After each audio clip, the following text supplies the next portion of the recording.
Mga ka-business, baka samantalahin ko itong pagkakataon na to. Kung po pwede po sana, lalambing ako sa inyo. Supportahan niyo po yung Anime Reactors TV. Solid ka business po yan.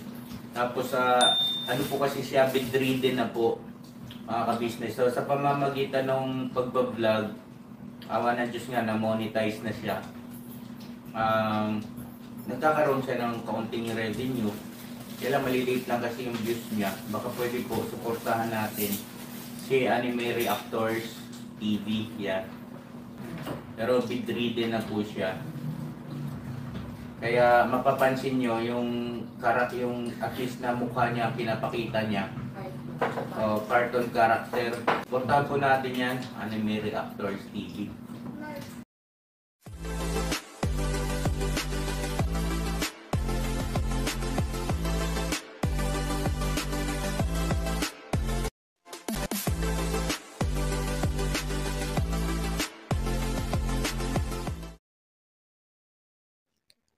Hello guys, mapagpalang araw po sa ating lahat. Narito pong muli ang inyong lingkod, Anime Reactors TV. At sa mga hindi pa po nakaka-subscribe dyan sa aking munting channel, ay baka pwede naman pong makipindot na po na subscribe button. At makilike and share na rin po ng aking mga video. At patuloy din po natin suportahan ang Mag-amang Ka-Business Official at Papa Dins TV. At ganun din po yung kanilang second YouTube channel na Ka-Business Family.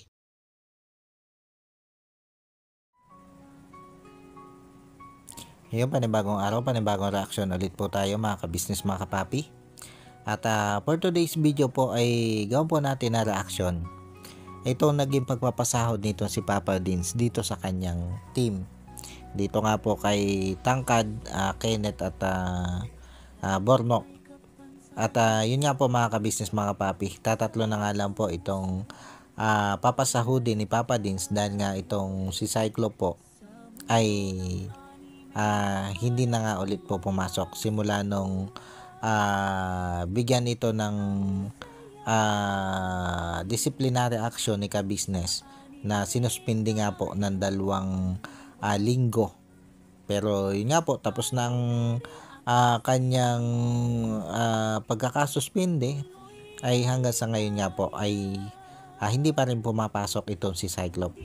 At dito po mga ka-business, mga papi, ay hindi po itong pagpapasahod nito si Papa Dins ang ating mismo re-reactionan, kundi itong patungkol nga po dito kay Cyclops. At yun nga po mga ka-business, mga papi, dito sa vlog na ito ni Papa Dins ay ipinahayag niya na dito na dadalwa na nga daw po ang Junior Kagwang dahil nga itong si Cyclops po ay hindi na nga daw po pumasok. At nung tanongin ni Papa Dins itong si Tangkad kung may nasabi ba itong si Cyclops dito kay Tangkad patungkol doon sa pagpasok, kaya sabi naman ni Tangkad ay wala namang nasasabi sa kanya. Kaya lang dito kay Kenneth ay meron palang nasabi itong si Cyclops. At ang sabi nga daw po ni Cyclops kay Kenneth ay hindi na nga daw po siya papasok. At kung ano man yung dahilan niya ay maaaring yun yung hindi niya natanggap yung ginawang pagkakasuspende sa kanya ni ka-business. Kumbaga, hindi niya tanggap sa sarili niya kung ano man yung pagkakamali niya. Kasi mga ka-business, mga papi, kung tanggap ni Cyclops ang kanyang pagkakamali kung bakit siya nasuspende, ay di sana tanggap niya kung ano yung naging consequence niya. Dapat tanggap niya yung kanyang pagkakasuspende. Kaya lang sa ipinakikitang ito ni Cyclops, dito sa naging attitude na ito ni Cyclops, na hindi na nga po siya pumasok o hindi na siya bumalik dito sa ka-business family, pagpapakita lang po ito mga ka-business, mga kapapi, na yung naging suspension sa kanya ay hindi niya tanggap sa kanyang kalooban. Kumbaga mabigat sa kanyang kalooban yung pagkakasuspende sa kanya. Yun yung mahirap dito mga ka-business, mga kapapi. Dapat unawa kasi ni Cyclops na yung ginawang pagkakasuspende sa kanya ni ka-business ay parang bahagi lang yon ng patakaran ng isang pamilya. Kasi gano'n naman sa isang pamilya, di po ba? Pag nagkamali yung anak, papatawan ka ng disciplinary action ng iyong magulang. Nanay man yan o tatay ang magpataw sa'yo. Ganyan sa realidad ng pamilya. Wala pa naman yata ako nakitang magulang o nalamang magulang na pag nagkamali yung kanilang anak ay hindi nila binibigyan ng disciplinary action. Dati nga nung una-una ang mga pagdidisiplina ng mga magulang ay palo Andyan yung sisinturinin ka sa probinsya ay talagang pakukuhanin ka ng lanubo ng bayabas. At sa ganung paraan, sa pagpalo nila sa pet mo, ganun silang magdisiplina noon. At siguro naman, dito sa loob ng pamilya nitong sila Cyclop ay ganun din. Na pag sila nagkakamaling magkakapatid, ay binibigyan din sila ng disciplinary action ng kanilang mga magulang. Kasi parang imposible Imposibleng hindi sila nakakaranas na disiplinahin ng kanyang magulang pag siya'y nagkakamali. At ganun yung Cyclops. Dito kay Laka Business, bagamat hindi mo sila kadugo, pero nagtuturo niya na kayong isang pamilya. Kaya normal dyan na pag ikay nagkakamali, ay bibigyan kanila ng disciplinary action. At ika nga, ay mas matuwa ka pag ikay dinidisiplina. Lalo na ng kinikilala mong tatay, unang magulang mo. Dahil ibig sabihin kaya kanila dinidisiplina, kasi mahal ka nila. At ang pagdidisiplina sa iyong yan, ay pagtutuwid lang nila sa pagkakamali mo. Ganun yung Cyclops. Hindi ka dapat nagpapakabalat sibuyas dyan. Kasi kung tutuusin Cyclops, nung mga kasag pa kayo, sino ba yung unang-unang kasag na napabilang sa ka-business family? Di ba ikaw? Kaya dapat mas mataas yung pangunawa mo kaysa dito kay Kenneth at kay Tangkad. Ay kung tutuusin, si Tangkad pa nga yung huling-huling naging membro ng ka-business family. Dahil pumangalwa itong si Kenneth sa iyo. Pero sa nakikita ko ngayon, parang mas matatag yata itong si Kenneth at saka itong si Tangkad. Na kung tutuusin ay mas nauna ka nga sa kanila na maging membro ng ka-business family. Kaya lang sa kabilangan ng ikaw yung naunang naging membro ng ka-business family, ay ikaw din yung naunang umalis dito sa ka-business family. Ikaw din yung unang bumitaw. Kita mo ito si Kenneth. May magandang offer sa kanya sa ibang bansa. Isang magandang oportunidad na yun para kay Kenneth. Pero kita mo naman si Kenneth, mas pinili niya yung pananatili dito sa ka-business family. Kasi napamahal na sa kanya Napamahal na sa kanya yung buong ka-business family. Kaya mas pinili ni Kenneth ang manatili dito sa ka-business family kaysa sunggaban yung oportunidad na siya'y mapapunta sa abroad o makapagtrabaho sa abroad. Alam mo Cyclops, nung makilala kita, nung makita kita dyan sa ka-business family, ikaw pa man din yung hinangaan ko. Sa totoo lang Cyclops. Kasi ikaw nga yung unang nahirang bilang isang membro ng ka-business family dito sa mga kasag. Ibig sabihin, ikaw yung unang-una nakitaan ng magandang potensyal. At nakita din namin yun. Nakita din namin yun, Cyclops. Yung pagiging kwela mo, yung pagiging parang down to earth mo, nakita namin yun. Pero hindi namin inaasahan na tila ba may itinatago ka pala. Na tila ba may lihim ka pa pala na hindi namin nalalaman. Na yung ipinapakita mo sa harap ng camera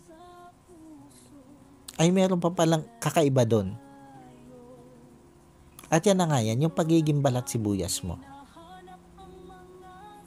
Na kung tutuusin, yung disciplinary action, Oo, normal lang naman yan eh. Sabi ko nga, sa isang pamilya, pag ikay nagkakamali, natural didisiplinahin ka ng tatay mo. At dyan sa family ka business, sino ba ang tatay dyan? Diba si ka business? Kaya natural lang na pag may nakita siyang pagkakamali, kahit sino sa inyo, ay bibigyan niya ng disciplinary action. Kung tutuusin niya, mas mahina pa yung disciplinary action na natanggap mo kumpara sa natanggap ni Kuya Bong eh. Kaya wag mo sasabihin na tila ba mas pinapaboran si Kuya Bong. Palimbawang yan ang iniisip mo.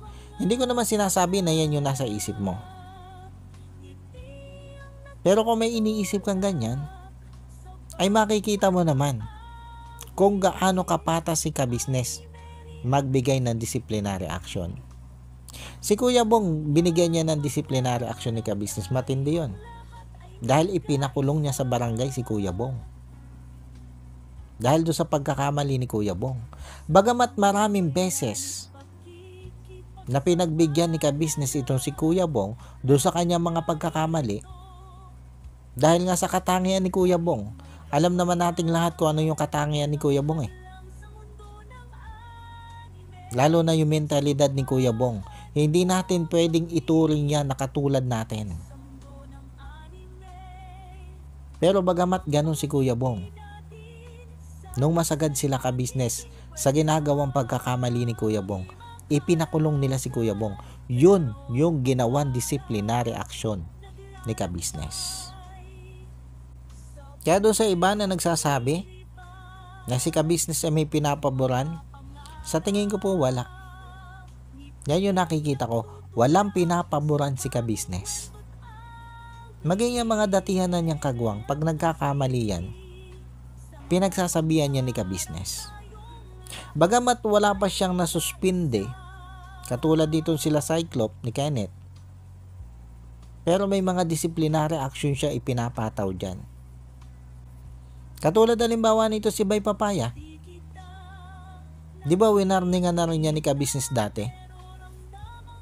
Nung sobrang pasaway pa rin ito si Bay Papaya. Pero si Bay Papaya, tinanggap kasi niya eh. Tinanggap niya yung pagkakamali niya. At hindi na ulit niya pinaulit-ulit yung kanyang mga pagkakamali. Bagamat may nagagawa pa rin siya pagkakamali, pero yung mga nauna niyang pagkakamali, katulad nung lustay niya ng kanyang sahod na umabot yata ng 39,000 yon, hindi na ulit yun. Hindi na inulit ni Bay Papaya yun. Kaya hindi natin po maikumpara yung pagdidisiplina ni ka-business dito sa kanyang mga naunang kagwang kumpara dito sa mga baguhang kagwang. Pantay lang po yan si ka-business, mga ka-business, mga kapapi. At sa ginagawang pagdidisiplina nito si ka-business, ay nasa sa kanila na lang yan. Nasa sa dinidisiplina na lang yan. Kung papaano nila tatanggapin yung pinataw sa kanilang disiplina nitong si ka-business. Katulad nga po nitong kay Kenneth at kay Cyclops dati. Nung una masuspend dito mga ito, si Kenneth muntik na rin yan. Kaya lang na-realize ni Kenneth na hindi pala dapat ganun yung maging attitude niya. Kaya muli siyang bumalik dito kay ka-business. Muli niya ipinagpatuloy ang pagiging kagwang niya dito kay ka-business. Ang pagiging membro niya ng family ka-business. Kaya lang ito nga po, sa pangalawang pagkakataon na dinisiplina ito si Cyclop at yan nga po sinuspende sa hindi na rin naman na iblinag ni ka-business o inihag ni ka-business sa kanyang vlog kung ano yung totoong dahilan kung bakit dinisiplina o bakit sinuspendihan si Cyclops. Siguro para na rin kay Cyclops. Kumbaga hindi na inihayag ni ka-business, hindi na isinama sa vlog kung bakit, kung ano ba yung dahilan. Basta ang inihayag lang ni ka-business ay ang pinatawan niya ng 2 linggong disciplinary action itong si Cyclops. Yun nga po ay ang pagkakasuspindi niya. Pero nagsabi daw naman ito si Cyclops na kahit siya suspendido ay pupunta-punta siya dito kay Laka Business. Kaya lang hindi niya ginawa yun. At hanggang sa ngayon nga, natapos na yung disciplinary action sa kanya, ay hindi pa rin siya pumapasok. At nagsabi na nga siya dito kay Kenneth na hindi na nga daw po siya papasok dito. Tapos magkita sila ni Papa Dins doon sa basketball court, sabi niya kaya hindi siya pumapasok, masakit yung ngipin. Kumbaga ganun lang yung excuse niya. Kumbaga excuse ng bata. Yun yung tingin ko doon. Napakababaw na dahilan, di ba, mga ka-business, mga kapapi. Dapat kasi, kung talagang ayaw mo na, Cyclops, sinabi mo ng diretso kay Papa Dins, hindi ka din naman nila pipigilan eh. Kung talagang ayaw mo na, igagalang nila kung ano yung desisyon mo. Pero alam mo, Cyclops, ang laki ng sinayang mo. Napakalaking oportunidad ng sinayang mo. Ngayon hindi ka na nga pumasok dito kay Laka Business. Unang-una, Cyclops, alam naman natin na marami ng viewers ni ka-business ang nagmamahal sa iyo. Kaya nga nung may magpadala ng balikbayan box, mas marami ka natanggap eh. Kumpara doon sa mga datihan ng kagwang, mas marami ka natanggap kasi marami na nagmamahal sa iyo. At isa yan sa sinayang mo.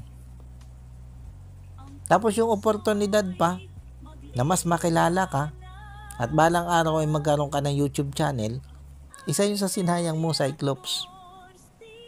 Tapos saan ka magkikita ng sasahod ka ng 10,000 na wala ka halos ginagawa. Papunas-punas ka lang ng van, pawalis-walis ka lang dyan. At kung ano lang yung merong gagawin dyan, tutulong ka lang. Hindi mo naman gagawin ng solo. Saan ka magkikita ng susundohan ka ng 10,000? Libre na ang lahat. Pero pinakawalan mo yun. At yan 10,000 sahod na yan, paunang sahod pa lang yan, Cyclops. Alam mo yan. Alam mo, pag gumanda ang performance mo dyan kay Laka Business, tataas at tataasan nila yung sahod mo yan. Kahit nga halos wala kang ginagawa dyan sa bahay nila. Dahil dinidepende kasi ni ka-business sa performance kung tataasan ka nila ng sahod o hindi. Kaya napakarami ng sinayang mo, Cyclops. Pero nasa sayo naman yan eh. Kung babalik ka dito kay Laka Business, sigurado man tatanggapin ka eh. Ika nga ni Papa Dins, ay hindi naman sila nagtatanggal. Kaya lang ikaw yung kusang umalis eh. Pero sa tingin ko, kung babalik ka naman sa kanila at makikiusap na maayos, tatanggapit at tatanggapin ka nila. Kasi itinuring ka na rin nilang pamilya. Kaya pag-isipan mo ng mabuti, Cyclops. Pag-isipan mo ng mabuti yung decision mong yan. Dahil para sa akin, wala ka makikitang ganyan trabaho. Nasabi ko nga, susuldohan ka ng 10,000 sa wala ka namang halos ginagawa. Pakain ka pa. Kaya muli, Cyclops, pag-isipan mo ng mabuti. Dahil napakalaki ng sasayangin mo. Pagtuluyan mong pinakawalan yung oportunidad na yan. Paano po mga ka-business, mga papi, hanggang dito na lang muna ulit po. At sana po'y nagustuhan nyo itong aking reaction video na ito. At muli po, ay maraming salamat po sa patuloy pong sumusuporta at sa wala pong sawang nanonood sa aking mga nire-reaction ng video. At sa mga hindi pa po nakaka-subscribe dyan sa muntikong channel, ay baka pwede naman pong makipindot na po na subscribe button at makilike and share na rin po ng aking mga video. At yun, bago po tayo tuloy yung magtapos, ay gusto ko lang pong i-shout out at pasalamatan itong sila Ma'am Nerissa ng New Jersey. Shoutout po sa inyo, ma'am, at maraming salamat po sa patuloy nyo pong pagsuporta at sa wala nyo din po sawang panonood sa aking mga nire-reaction ng video. At ganon din po dito kay Ma'am Elena Capillo. Shoutout po sa inyo, ma'am, at maraming salamat din po sa patuloy nyo din pong pagsuporta at sa wala nyo din po sawang panonood sa aking mga nire-reaction ng video. Maraming salamat po, ma'am. At ganon din po dito kay Ma'am Erlinda Ulay. Shoutout po sa inyo, ma'am, at maraming salamat din po sa inyong suporta. Suportahan din po natin ang channel ni Ma'am Erlinda, ang Erlinda official vlog. Suportahan po din, pa-support din po niyan. At ganoon din po dito kay Jewel Channel. Suportahan din po natin yan, Jewel Channel. At yun, ganun din po ng ating mga magigiting na kagwang ni Ka-Business, sila kagwang Wakiwak official, kagwang Intoy official, kagwang Boknoy official, kagwang Bugi official, kagwang Bornok official, kagwang Bong official, kagwang Damulag official, at kagwang Istong official. Suportahan din po natin yung mga yan, mga kagwang ni Ka-Business o magigiting na kagwang ni Ka-Business.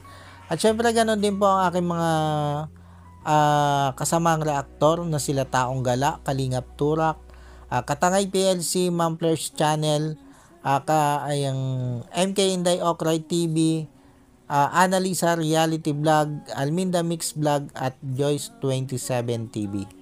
Shoutout po sa inyo. At muli po ay maraming salamat po. And God bless po sa inyong lahat. Anime Reactors, shoutout po. Suportahan natin yan si Anime Reactors TV. Yan, pakisupport po natin. Siya po ay isang bedridden na mga ka-business. Check nyo po yung kanyang YouTube channel, Anime Reactors TV. Siya po isang bedridden na, ayan, kahit paano nakakagawa-gawa siya ng mga reaction video patungkol sa Ka-Business Official. Suportahan po natin para kahit paano magkaroon siya ng revenue. May magamit siya sa pambili-bili man lang ng gamot. Ano po mga ka-business.